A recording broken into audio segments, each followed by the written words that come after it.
Hi, I'm Adan Sprauer. This is Real Estate Today. I am going to talk to you about the political parties' platforms that just came out. Most of them have released them already. So we'll be talking about that. We have our election coming up on October the 21st. I'll be talking a little bit about the platforms. Obviously, I'll be focusing on the housing and what their housing platforms look like and what they've kind of promised, what promises are out there in reference to all the major parties. So we'll be discussing that. I'll also put a link below with a very good national article that came out today with those policies, but not just for housing, but you'll get to see things on climate change and other important things that have come out. So we're going to start with the current government. So we'll start with the Liberals platform. And once again, we're focusing on housing and what they've kind of put out there. So I'll be talking about, we'll go through the platforms. I'll be talking about the points. So I'll go through each point that they've mentioned. And I'll also give you my opinion and my thoughts on it, what I think it can do for housing, for affordability, and what my personal opinions are on those points. So let's get started. So Liberal Party. So the first thing that they've offered is they will raise the value of home eligible for the first time home buyers incentive from 505, so 500,000 to 800,000 or 789 will be their top. So currently we have an incentive program, but that is limited up to 505,000. By increasing it to 789, obviously we're going to have a bigger pool of properties that you'll be able to pick, particularly in markets like Vancouver and Toronto that have been the ones that haven't really been able to take advantage of these platforms or all these incentives that were proposed by the current government. It's just because of the price of property in Vancouver that many people cannot take advantage of the program. So my thoughts on that point. My only concern that I have with this point from the Liberals is properties that currently sit at a price point around 650 to 700, which is the entry level properties in Vancouver. So one bedroom condo right now you can find one for around 600,000, 650, 6 to 700. My concern with opening up this product is that a lot more people will have access to it, and I'm concerned that those properties that are currently valued at 700,000 or 650,000 might start to shoot up just because many more people will have access to them. So now we're going to have demand, and last thing I spoke on my video, supply and demand. As we have demand for something, the price will increase. So that's my concern. I'm a little concerned that those things that have been sitting on the edge of anywhere between that 500 to 800,000 mid-range properties will start to potentially go up. Now, as that goes up, well, all of a sudden you have a one-bedroom condo. If it's valued at 750 or 800,000, well, that next property will also kind of go up. So it could have the potential of, yes, still stimulating sales and activity in industry, but it could also hurt to some extent the current values and make them higher. So it will be more difficult for people to afford them, particularly if you were struggling to just enter the market and we're just kind of breaking even. It might be a difficult now. If it gets more expensive, even though you might have a little bit more benefit from the program. Everybody has access to it now, or more people have access to it now, so that can be a challenge. Number two, provide homeowners and landlords with interest-free loans up to 40,000 to pay for environmental retrofits. So I think they're talking here, they're going to allow people to ask for loans from the government, interest-free, up to 40,000 to make your house more energy efficient, make it more environmentally friendly. And I think that's good. I think it allows people to go out there, and if they do want to do these modifications to make their house a bit greener, they'll be able to do it without having interest accrued on that. Now, my only concern with this is very general. Again, my concern would be somebody that's already maybe tapped out, that goes out there, gets loans, and well, now you're increasing debt. So I think it's one of those things with anything where you ask for a loan that you got to be careful how you use it. At the end of the day, it is a debt, and even though it's interest-free debt, it's debt. So you just have to be careful the way you use that. They want to impose a national 1% tax on properties non-residents. So that's going to be a revenue generating for them. So anybody that's currently a non-resident will have to start to pay this tax. That will obviously generate revenue for the government. And will it deter foreign buyers for buying properties?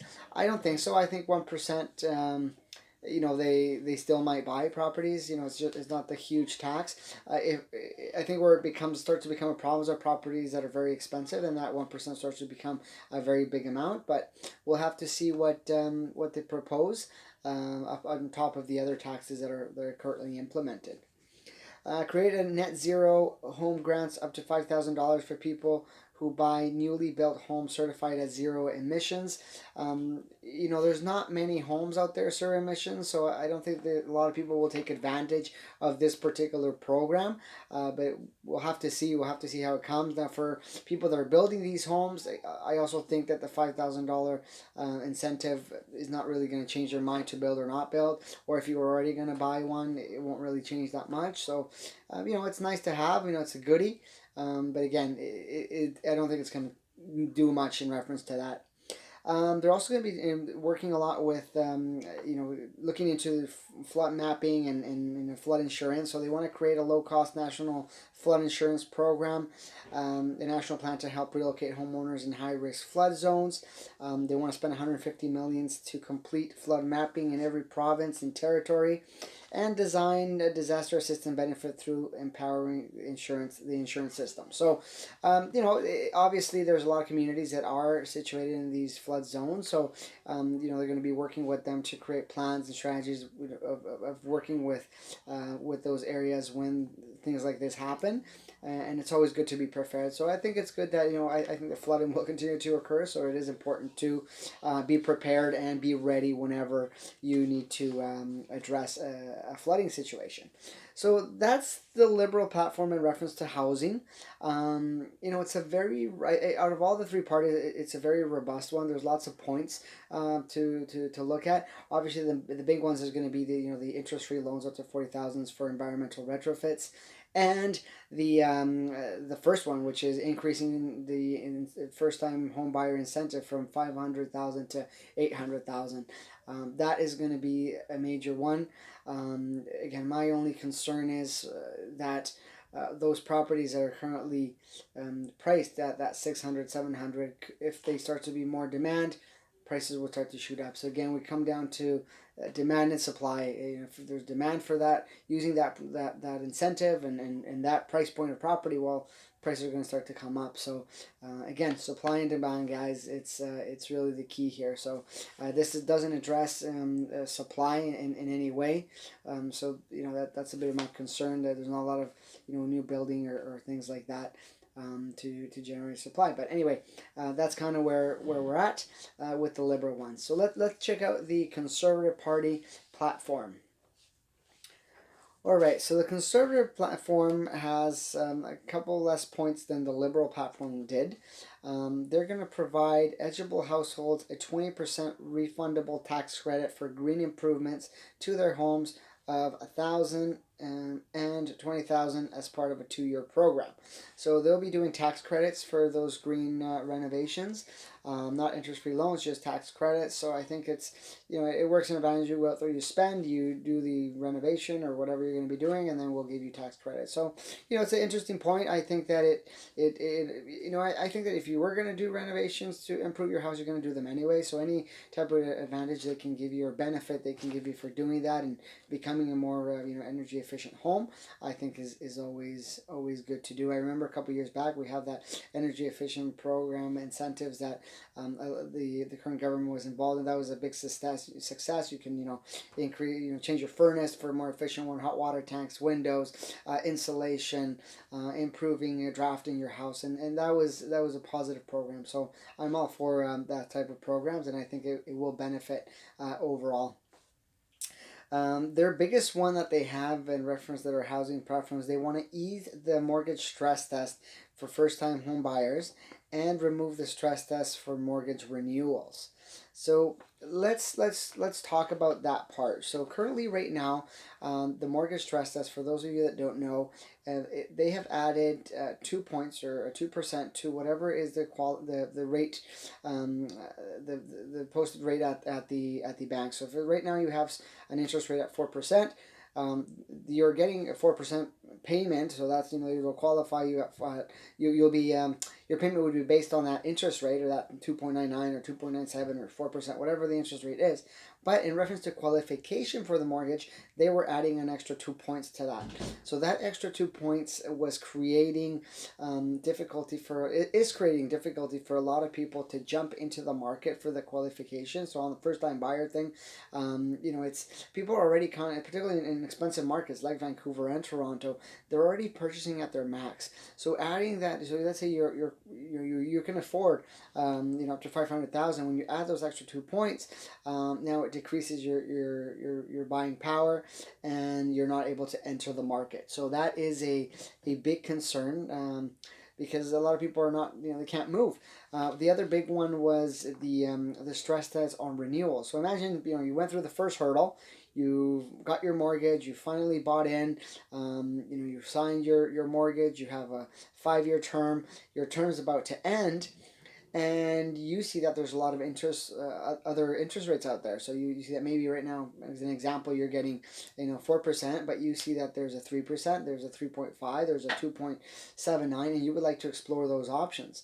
A lot of people are running into problems that because they qualified at that 4% before, and now they have to add an extra 2 points to the whole qualification process. They're struggling qualifying for a new mortgage, changing to a different lender, and that's creating a bit of a we don't want to call it a monopoly, but the banks are kind of forcing you to stay with them, because all you need to do with them is just kind of sign a renewal, and that's it. And you're not able to explore your options. You're not able to allow competition between different branches or credit unions or whatever the case may be. So allowing people that currently already have mortgages have the option to explore the different options out there, I think is very important, and I think that will help at least create a sense of fairness between the buyer, the home buyer that has mortgages. They can go out there and look at different options, and they're not stuck with a single lender. And we'll also eliminate those high, because there's other lenders that will lend you money but at very high interest rates. So by eliminating that, hopefully you'll get some cheaper money, and it'll be a little better for yourself in the long run, just to have that option. So I think that's a good thing to do. They also want to increase insured mortgages from 25 to 30 years. So currently, as an insured mortgage, you can only amortize up to 25 years. You'll be able to push that to 30 years. It's not going to make things more affordable in the sense that because it's going to give you more debt because you're extending, an extra 5 years. But what it will do is will hopefully give you a bit more purchasing power, and should reduce your payment to some extent if that's what you want to do. So that's definitely an option to have. They're going to launch an inquiry into money laundering in the real estate sector. I'm all for that. I mean, we want to make sure that there isn't any money laundering going on, and if there is some, that we're catching these people. So, all platforms or the platforms that have something in reference to that, I support. It's important to find out and make sure that there isn't a lot of money laundering going on. So that's something that's positive. Make surplus federal land available for housing development. Again, one of those that if there is land available and they're going to start building affordable units, I'm all for that. My only thing is, I think it should be land that is close to the city surrounding. I don't like when they grab federal land and they build a condo in front of English Bay, and you're mixing different units, and it becomes somewhat of an affair for the people that worked hard and have another house beside that. So it's very important that they use any land. I mean, not to leave land unused if it can be used in a positive way. So I'm all for that, and creating not just that, but creating programs that come with that affordable housing, to keep people there, but also have people do better in their lives and do different things. So having land available for that, and the availability of that land, I think is positive. But they have to let us know a little bit more where that land is. Are they going to convert False Creek into affordable housing, or are they going to put this in other areas? So it's important to understand what that means and what that plan is, because you don't want to create any more burdens or issues in reference to that. But that's the Conservatives' plan. I think it's a very good, robust plan. It'll be interesting to see how things come along with that. All right, let's talk about NDP. So NDP, they have a couple of points in their housing platform. Build 500,000 new affordable homes over 10 years, starting with an immediate investment of $5 billion. So, with that point, to me, I read this and I say, okay, well that's great, but what do you mean by that? So are you building this? You gotta think this is Canada wide. So are you building them all in, Saskatoon, and 500 new homes in Saskatoon, or how much is allocated for actually not even BC, but let's say Vancouver, and where are you building them? And where is it going to go, and how much is it costing that, and what's the environmental impact? All these things haven't really been laid out. It's just kind of saying, hey, we're going to build 500,000 homes, but it's not really pointing out where they're building them, and how that's going to help, and who will have access to these homes, because that's the important issue. Who has access to it? I hear all the time about affordable housing being built, and we hear it over the years, and we hear it, but who has access to it, and how do we have access to that? So that's important to understand. Right now it's just kind of numbers being blubbed out, so it's, we want to look a bit more into that. They want to spend $20 million for a dedicated RCMP unit to investigate money laundering, launch a national registry to show how profits from real estate are distributed. So I am all for that. Again, we don't want to make sure there is no money laundering going on in real estate. In reference to the registry, it'll be interesting to see how that comes along. There's a lot of lawyers, there's a lot of things going on with that it's not just based on the real estate side. So it'll be interesting how that plays along, and how they can jump through the hurdles to actually having a registry in place. But if they feel it's going to benefit, by all means. Institute a 50% tax on foreign buyers to address housing speculation. Tax. The one thing I can tell you is, BC, we have an NDP government. It has taxed the homeowners through the roof over the last couple of months and years, and the 2 years that they've been in power. And I can tell you it has not improved affordability. You can go out there and look for houses on MLS. Prices are still high, and still fairly high. And then we have rental prices, which are still very high as well. So, taxing absolutely everything doesn't really always make a difference. On the contrary, sometimes it can hurt, and it can hurt the economy. And it has been hurting the economy for the last couple of years in the province of BC, in particular in Vancouver. Speculation tax, vacancy tax, school tax has really shut down the development side of things on the real estate side. The developers have stopped; they're not building. And one of the biggest problems in Vancouver, in particular, is supply.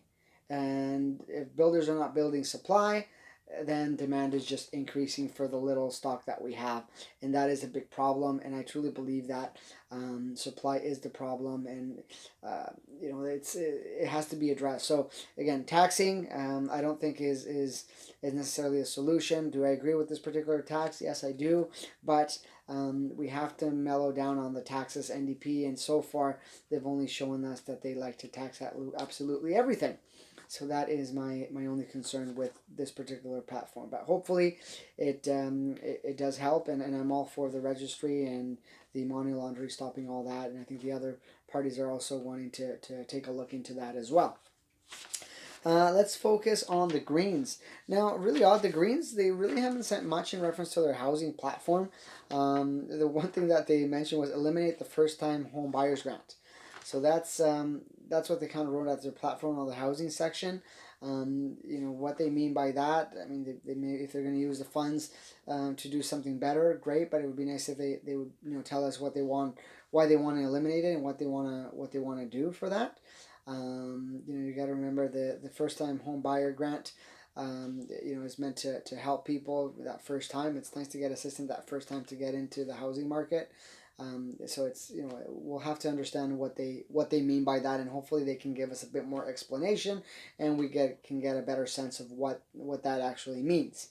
But those are the major parties that will be taking part in the election on the 21st of October.